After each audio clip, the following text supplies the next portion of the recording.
존경하는 김영주 위원장님과 동료 의원 여러분, 사랑하는 국민 여러분, 고양갑 국회의원 심상정입니다. 돌이켜보니 저와 진보정당이 이 국회에 들어온 지 올해로 20년이 되었습니다.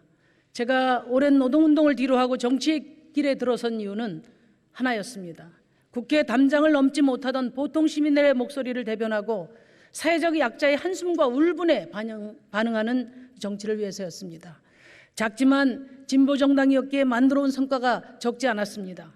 상가임대차보호법 제정과 신용카드 수수료 인하, 대형마트 규제, 친환경 무상급식, 중대재해처벌법 등 민생정치를 본격화했습니다. 또 호주제 폐지, 장애인 차별금지와 저상버스 도입, 그리고 국회 특수활동비 폐지 등 사회적 약자들의 권리 확대와 기득권 특권 폐지의 새로운 장을 열어왔습니다. 무엇보다도 노동과 노동자, 증세와 복지국가, 소수자와 인권 등의 의제를 정치의 한 복판으로 불러들인 것은 진보정당의 원내 진입으로 가능했다고 감히 말씀드립니다. 지난 시기 양당 사이를 뚫고 등장했던 자유선진당, 바른미래당, 국민의당 등 제3당은 모두 사라졌습니다. 오직 저와 진보정당만이 양당 사이에 가파른 협곡을 헤쳐오면서 20년간을 버텨왔습니다. 지난 20년간 진보정당이 교섭단체가 되지 못한 것은 저희들의 책임도 큽니다. 하지만 정당 득표 10%를 얻고도 국회의원은 2% 의석밖에 얻지 못해 몹시 억울했습니다. 빼앗긴 8%의 의석만큼 배제되고 소외된 국민들의 목소리를 대변하지 못해 매우 속상했습니다. 존경하는 국민 여러분, 승자 독식 선거제도 개선 없이 제3의 정치 세력의 성장은 가능하지 않습니다.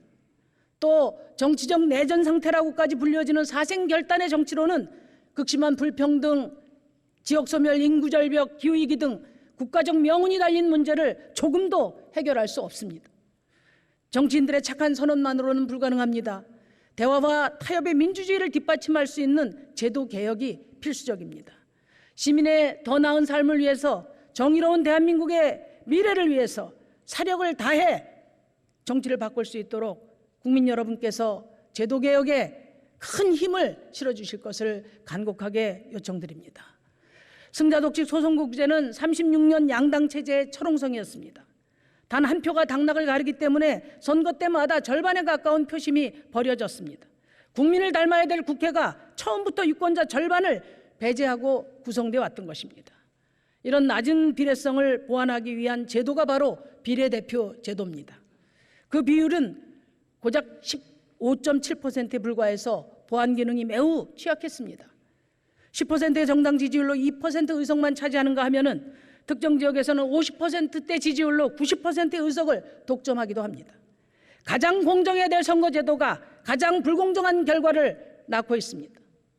이를 방치하고서도 1인 1표의 등가성을 원칙으로 삼는 국민 주권주의가 제대로 작동되고 있다고 감히 말할 수 있습니까?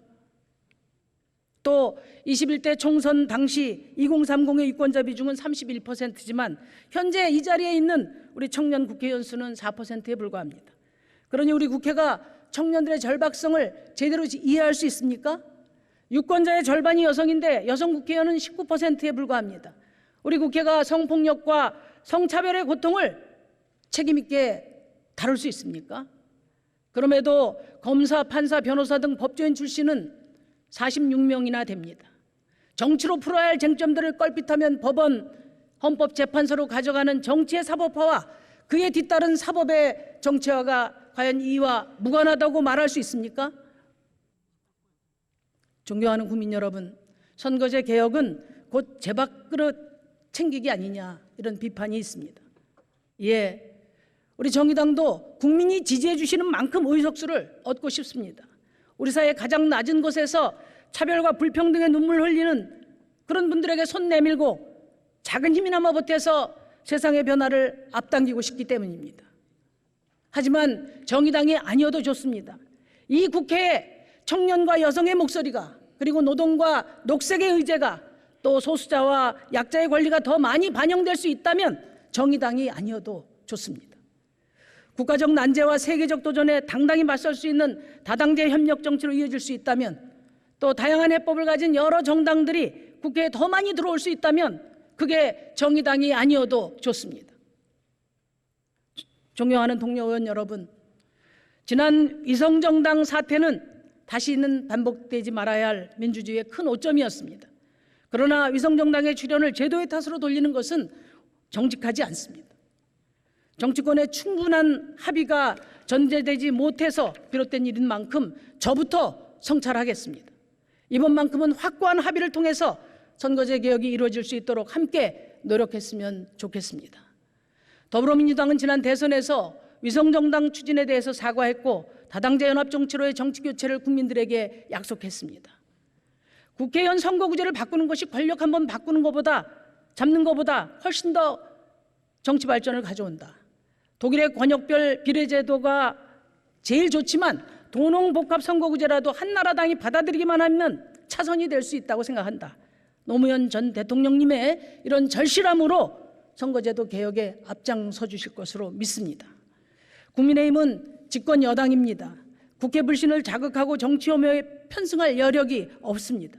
연초에 윤석열 대통령께서 다양한 국민의 이해를 잘 대변할 수 있는 선거제도로의 개선을 언급하신 바처럼 국민과 미래를 위한 선거제도 개혁에 집권 여당답게 진지하게 임해 주실 것을 요청드립니다. 정의당은 이번 선거제도의 핵심은 비례제도의 숫자를 확대하고 정당 지지율과 의석수를 수렴하는 것이라고 생각합니다. 그래서 국민의 정치적 의사가 100% 반영되는 정당 명부 비례대표제가 최선이라고 봅니다마는 현행 제도보다 비례성과 대표성이 높아진다면 그 어떤 제도도 열어놓고 검토하겠다는 말씀드립니다. 대단히 외람된 말씀이지만 내년 총선에서 어느 당의 압도적 승리가 이루어진다면 저는 그것은 곧 정치의 붕괴를 의미한다고 생각합니다. 승자의 저주와 발언 시간이 초과되어 마이크가 꺼진 상태입니다. 전환하는 원년이 될 수 있도록 동료 의원 여러분들이 함께 초당적으로 노력했으면 좋겠습니다. 저와 정의당 의원들도 최선을 다하겠습니다. 감사합니다.